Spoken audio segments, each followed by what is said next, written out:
All right. Good morning, everybody. It is the July the 8th. This is the All About Nothing podcast kind of daily show. I'm Barrett Gruber, host of the All About Nothing podcast with Zach King, and you can find me on social media at Barrett Gruber. With me is Bill Kimmler, host of Black, White, and Blue in the South with Dr. Jameel Brooks. You can follow him at politicalbillsc. That was about as high energy as I could do this morning. You did fine. Again, your Tuesday delivery is much better than your Thursday delivery. I think that goes back to the argument that Tuesdays, for me, are easier than the Thursdays. It's I've only been up at 4:30 in the morning for one day. And meanwhile, by Thursday, you're completely drunk. So I get it. I wish I had some sort of a drinking problem that I could attach that to. So real quick, just to recap, episode the All About Nothing podcast came out yesterday. It was a me from Welcome to Wonderland. Speaking of drinking problems, you know what? It's all about the cohesive segues. And I didn't mean for Amy to get the brunt of that statement. I was talking about your location of your podcast, right? Not your co-host. That's fair. But yeah, so we went out to the distillery, the Hollow Creek Distillery, met with Meredith and Craig Amick, who were very, very cordial and welcoming. They came in on a Sunday to sit down with us and talk about the history of the distillery, and really enjoyed being out there. And while I am not a heavy, alcohol is not the first thing I go to when I think about relaxing. Usually it's a little bit of the running for office, remember? Sure. Yeah. Yeah. So, but yeah, it was a fun episode. We also have several episodes lined up, and I do apologize, Bill, for giving you misinformation last week, in that I'm actually recording with Lee Johnson next week. So that was my bad. Also, Ami says good morning. So she says Bill's got jokes. You know, Ami did like an activity recently that is absolutely last on my list of things I want to do in my life. And that was skydiving. Have you seen those pictures? I did. Well, I have never understood the desire to jump out of a plane and the thrill that you get. I just don't get it. There is nothing that I would want to do less, I can think, in my life. This is me personally, than to jump out of a plane. In my lighter days, I when I first moved here to South Carolina, I did go. There was a jumping school or whatever up in Fairfield County, at the Fairfield County Airport, and that may be the same place now. They've just renamed it. But I did jump. I did jump out of a plane twice with a guy strapped to my back. Both times, two different gentlemen. Wouldn't you rather have had a backpack strapped to your back? I mean, I don't know the mechanics of this, but if you had a choice between, I'll take him or get a backpack. Well, why are you throwing the guy on your backpack? On your back? I don't get it. One of them was a lunch. One of them was a snack. But yeah, so that was an event that I did probably almost 25 years ago when I first moved here. Wow. And it was one of those things where I was like, all right, I did it. I'm done. That's good. Some people, her husband is an avid player.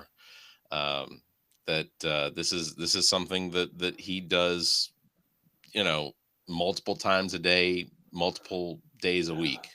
See, me, I'm an avid indoorsman. So all of my activities are, under the roof of my house, and I'm very enthusiastic about them. Skydiving, man, that's bless you for doing it. That's not something you'll talk me into. I mean, I love my roller coasters. I love my amusement park rides, but I don't need to be up in the plane jumping out of it. I'm good. There's lots of things I don't need to do, and I wish that I could find a way to weasel out of doing them. I tell you, I saw some TikTok videos, and it's completely AI manipulated, but it shows a cliff diver, or some high rise diver, jumps off the top of a building and then lands into like a 1 foot by 1 foot square thing of water, okay. like you're so precise, but you realize it's being manipulated. But still, I have never seen a video that gives me more anxiety to watch than those high divers that they make look like find just the right spot in the midst of a concrete platform to land into the water. It just, yeah, I can see that. I wanted to start, I guess the morning off with, you know, I just want to talk about me the rest of the show. I don't know. That was my plan. I don't know if that's safe for the rest of us because, you know, we live close enough that I don't have to see her. you start building that ego out. So you know who Denise Richards is, do you? Yeah. Okay. Yeah, I remember her from Starship Troopers. Wild Things. She was married to Charlie Sheen for a while. Her latest husband, Aaron Fipers, they have filed for divorce after 6 years of marriage. Oh, good. About time. Got her number? I was really, she, oddly enough, she's on my 5 list. I haven't updated it in probably decades. Okay, so now that you've brought that up, now I'm curious. What is your 5 list? I've got a 3 list, but what is your 5? So this is a list that was when I worked in radio back in the 90s. We had a list of your permission 5. These are the 5 celebrities you ever came in contact with that there was, you know, regardless of relationship status or whatever. I think we get it. Everybody's got that list. So the premise is well known. So Denise Richards was on mine. Reese Witherspoon was on mine. Really? Alicia Silverstone. Yeah. So and it's, you know, it's the celebrities that have a status or whatever. The redhead that was in a bunch of stuff, not Julia Roberts, but she was in Evolution. Lucille Ball. Close. Okay. Alice from the Brady Bunch. I can very likely go visit Lucille Ball's grave. Sorry, bad jokes. Julianne Moore. Julianne Moore was on it. And I can't remember the 5th one. I imagine I have it written down on a list somewhere. But so anyway, so this Denise Richards was on mine. The whole reason I bring this up, I care less about the divorce. I mean, the thing that really kind of set me off was Fipers says that the couple spends $105,000 a month. He estimates that they spend $20,000 a month on clothes, $18,000 a month on rent, $10,000 a month on groceries, $8,000 on utilities, $15,000 on eating out, and another $15,000 on entertainment.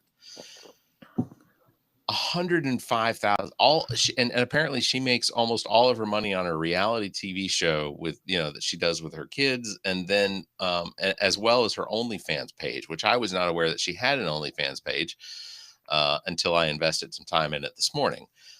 Became a subscriber.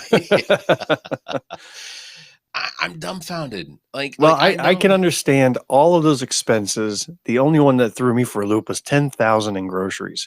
If you were to take, how many shopping carts do you think that is?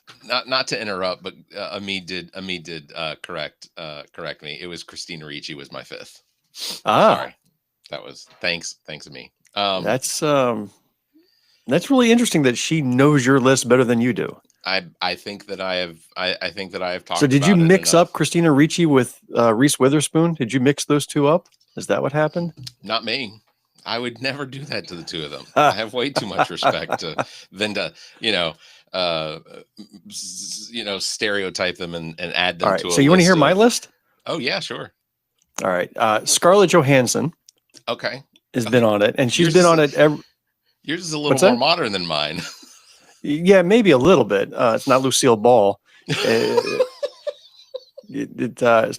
ever since she was in that movie Lost in Translation with Bill Murray. Oh yeah. So this is like her in the early days. Yeah. So I was like, wow. You know, I was really taken by her. Who else is on there? Minnie Driver.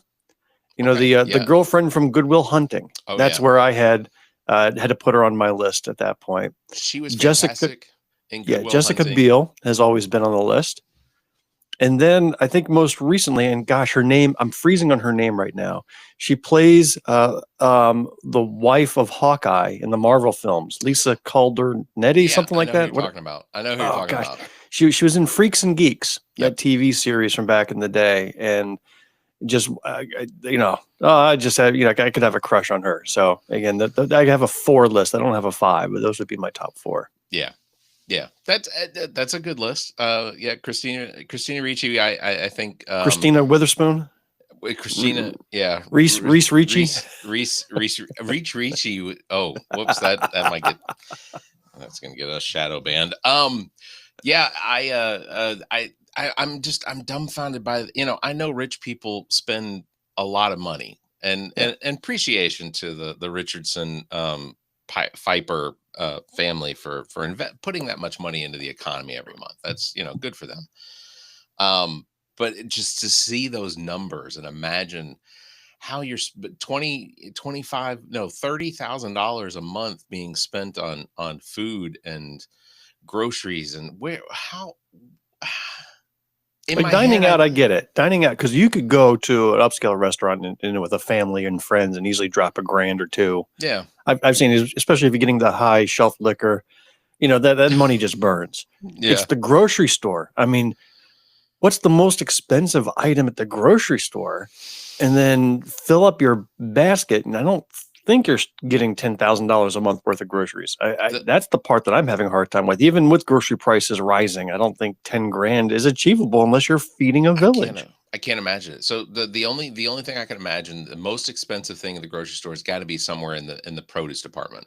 I mean, shoot, even if you're shopping at Whole Foods, what does it take to find $10,000? I mean, yeah, I just can't imagine it. They're not feeding. It's not like they're feeding like an entire army. I mean, she's got. You know what it might be? Maybe when they get to that checkout counter, when they give that option to round up for charity, maybe they're rounding up a couple of grand.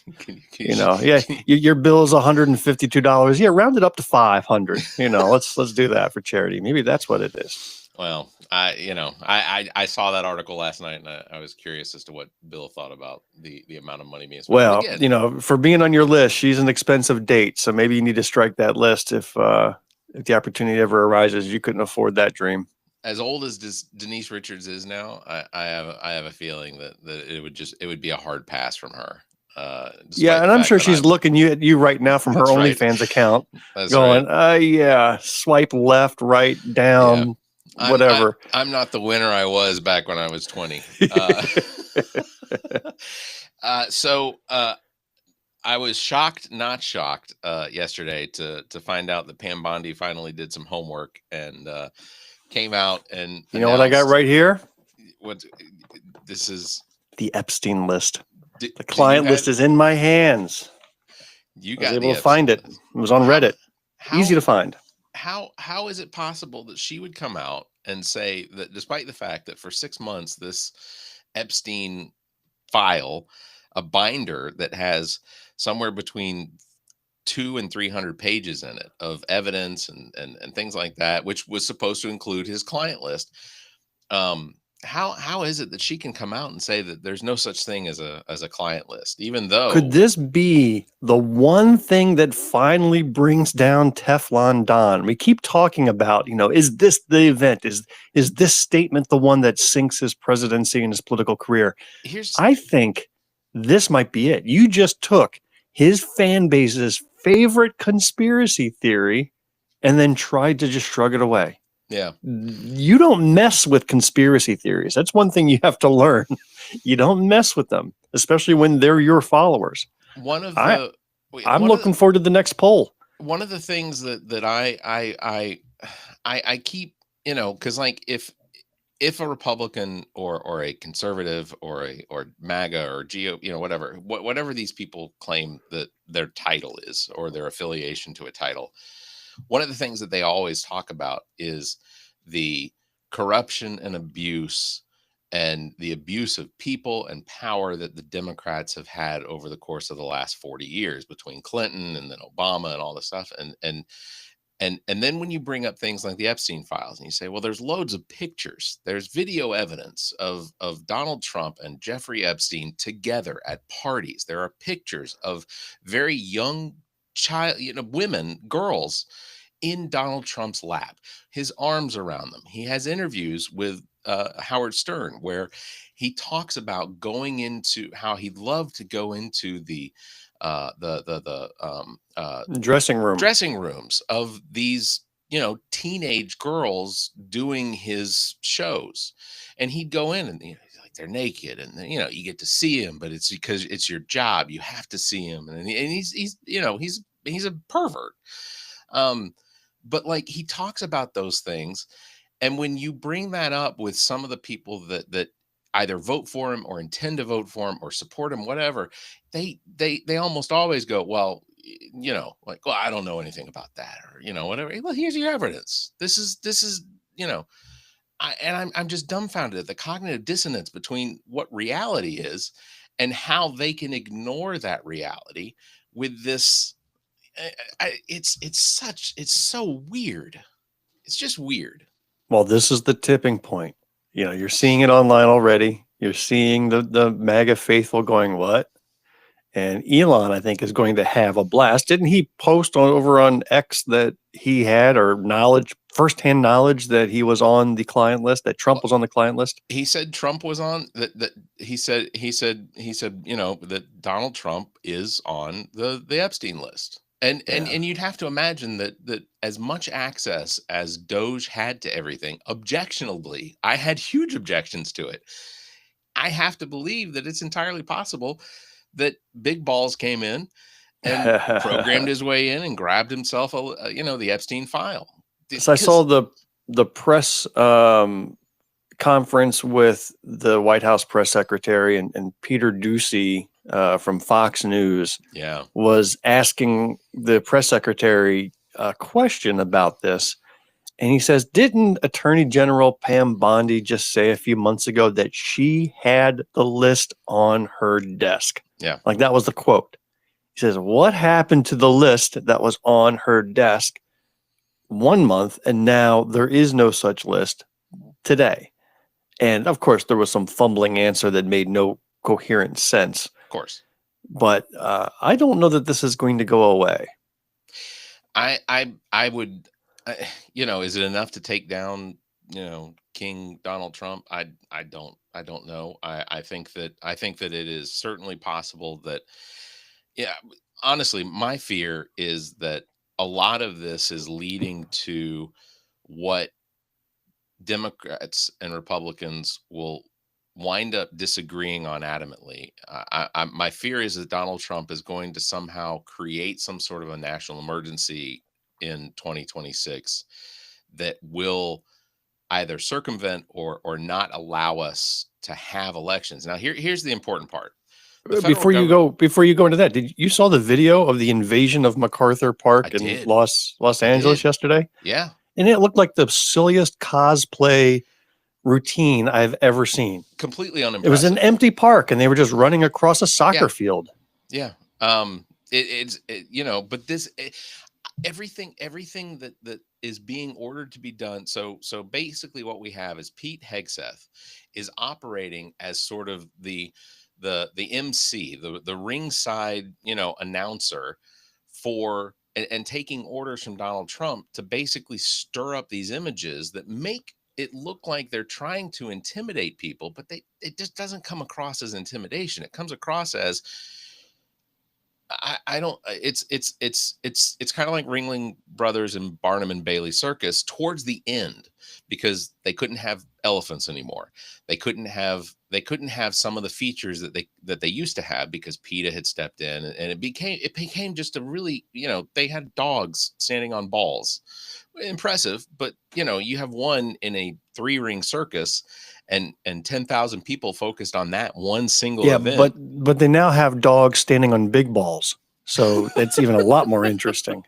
Yeah. When after the first Trump presidency ended in 2021, there was a flurry of behind the scenes books written by professional journalists, by lawmakers who were in the Capitol building on January 6th, from Trump's inner circle, former press secretaries, et cetera, that were writing behind the scenes books of what transpired. And I read maybe 6, 7 of those books during that year, and I found them all riveting. I mean, just page turning, detail after detail, and idiot after idiot just parading through.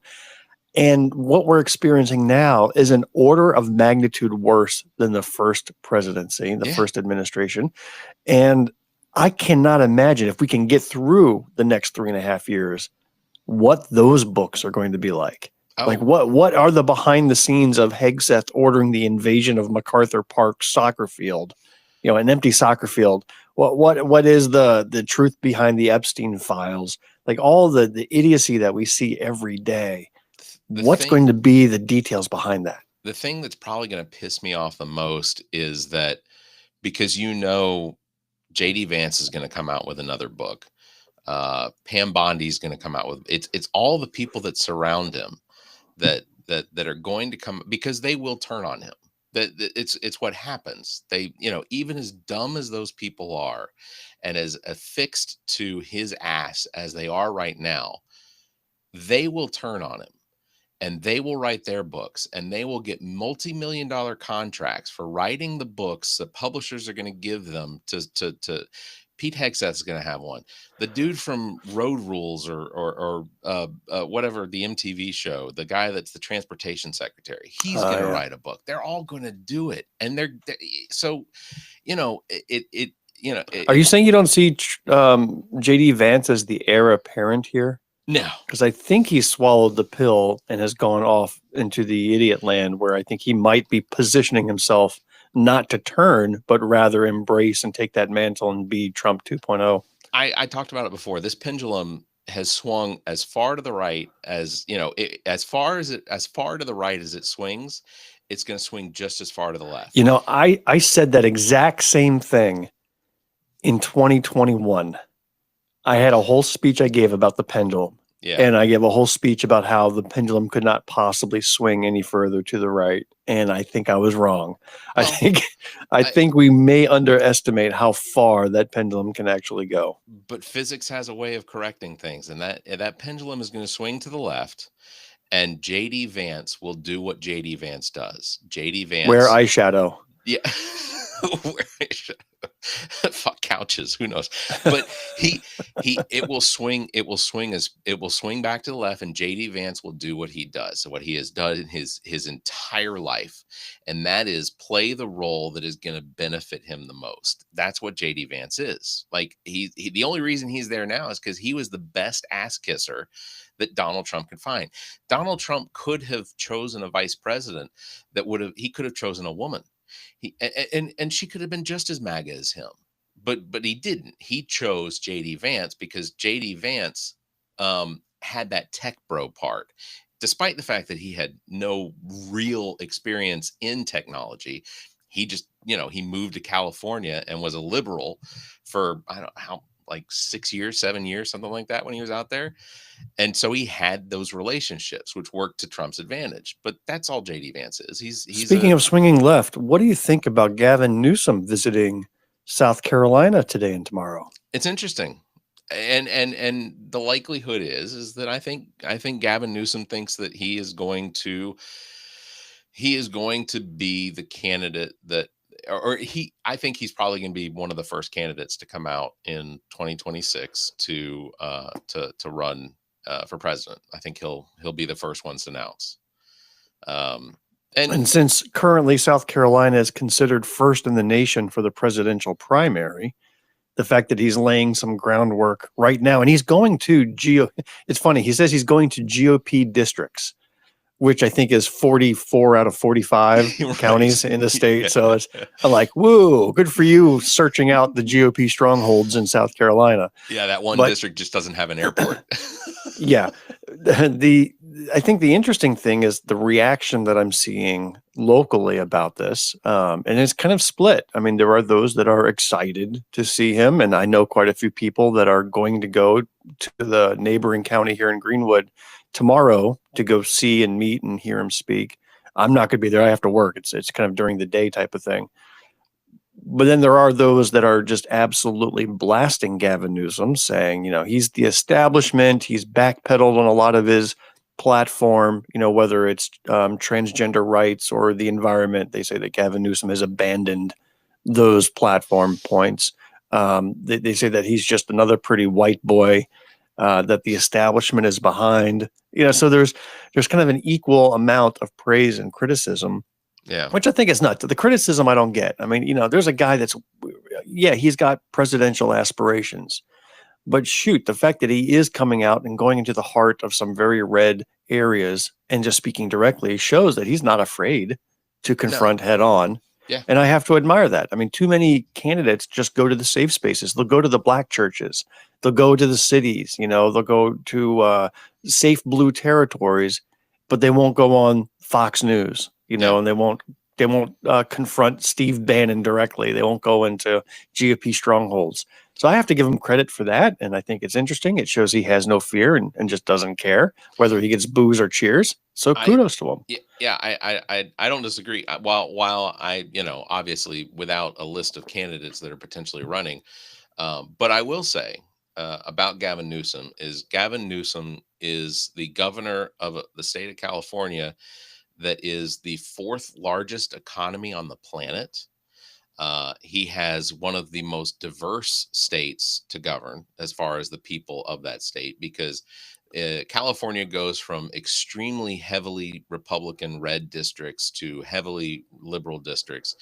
And this is a man, and I get the cities outweigh the state, the rural parts of the state, but agriculture, economy, disasters. Gavin Newsom has been governor, and anyone who's governor in California is going to wind up having I don't want to call it a benefit, but the experience of governing through some of what is likely to be the best times and the worst times.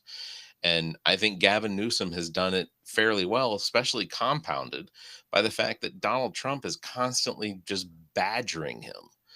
And did you see now, Gavin's response to Alan Wilson? Has that made it through your feed yet? No, I haven't. So Alan Wilson tweeted about Gavin Newsom coming to South Carolina, saying, we don't need a governor in a crime-riddled state of chaos and lawlessness coming to South Carolina. That's not who we are. And Gavin, within seconds, quote tweeted Alan Wilson saying, "Your murder rate is literally twice California's." Exactly. That's good. He's right. He's right. It's like, how does Alan Wilson not know that? And maybe he's hoping people don't learn that. But that went viral, that response. See, and if I was Gavin Newsom, I would have gone one step further. I would have said, your state's crime rate is more than twice what California's violent crime rate is.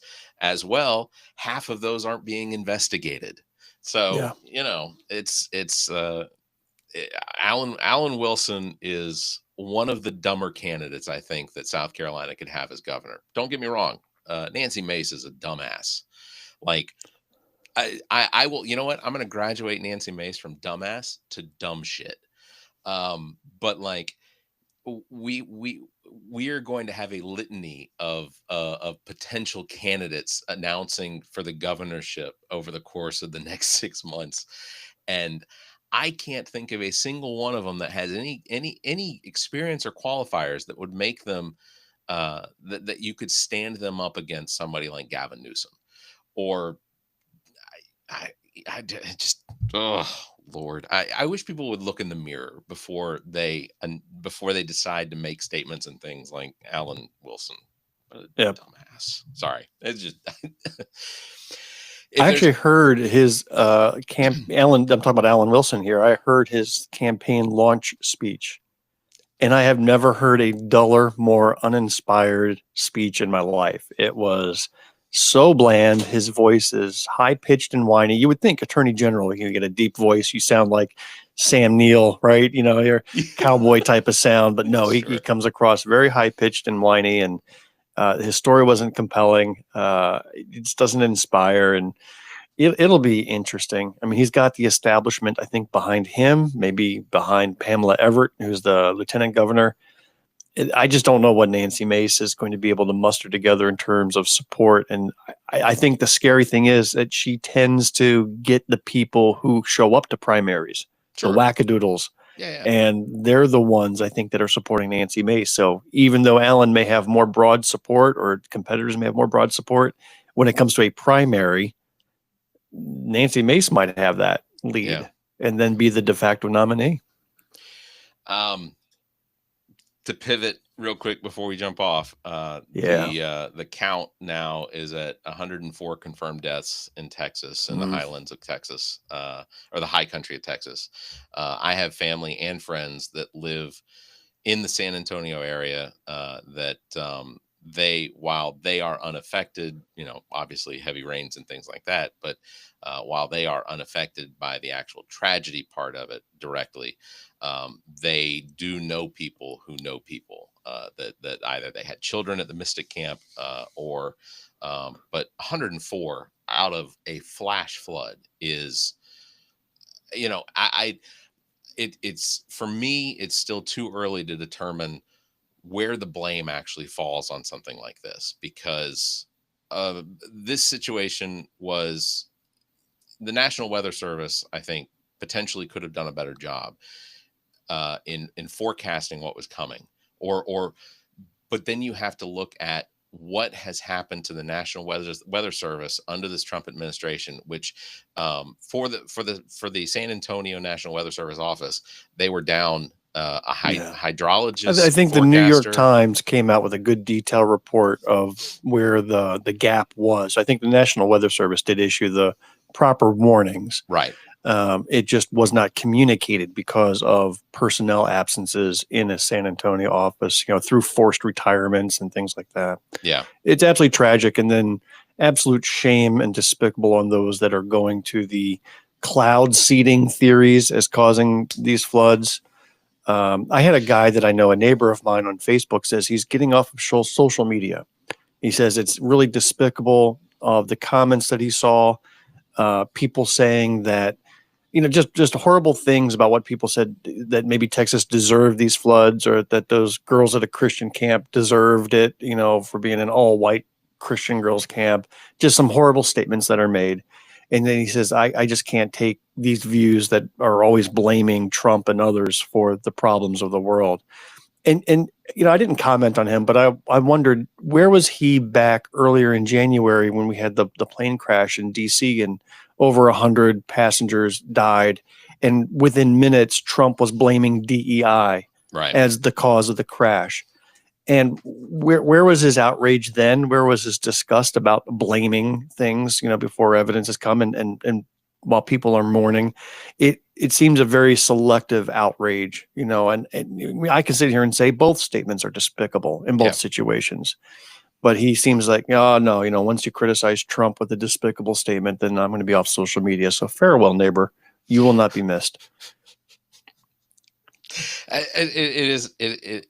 It's funny to me that is the reaction that several people have when it comes to what they see on social media, and that's the line that's been drawn, is that they put up with everything else, but this is too far. Yeah. So anyway, well, Bill, I hope that your Tuesday is less eventful than the last 6 months.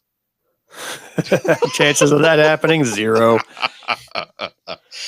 All right, that's going to wrap it up for today. Big thanks for tuning in. Don't forget, you can follow me at Barrett Gruber and Bill at politicalbillsc. You can catch us live every Tuesday and Thursday at 5:30 a.m. Eastern. So that means we'll be back here in 2 days doing this. If you want to hear Barrett Gruber completely flub an opening, tune in on Thursday. It is scheduled. I may have to practice the flub. I'll just say real quick. I am interviewing Rachel and Renee from the Big Plant Expo here in Columbia, South Carolina. This is going to be July 26th and 7th here in Columbia, South Carolina. We're going to be interviewing that, and that's going to come out the week of the expo, so in a couple weeks. But I'm going to be sitting down with them to discuss the expo and everything. So that is what is next for us as well. We're recording our seasonal episode with Everplay Sports and Social, where we're going to be doing the play-by-play, not of a kickball game this time, but of a softball game. I thought you were going to pickleball. So they do pickleball. I'd have to watch some commentating on pickleball before. No. That would take the fun out of it. I think you just show up and then you try to figure out what everything's called. You don't know the rules, so you just try to call what's going on. I think it'd be a lot more fun that way. The only thing I know about pickleball is there's a space called the kitchen, and you're not supposed to be in it. You're not supposed to play from in the kitchen. That's the only thing I know. So, all right. Well, until next time, you all stay safe, be kind, and keep your hands to yourself.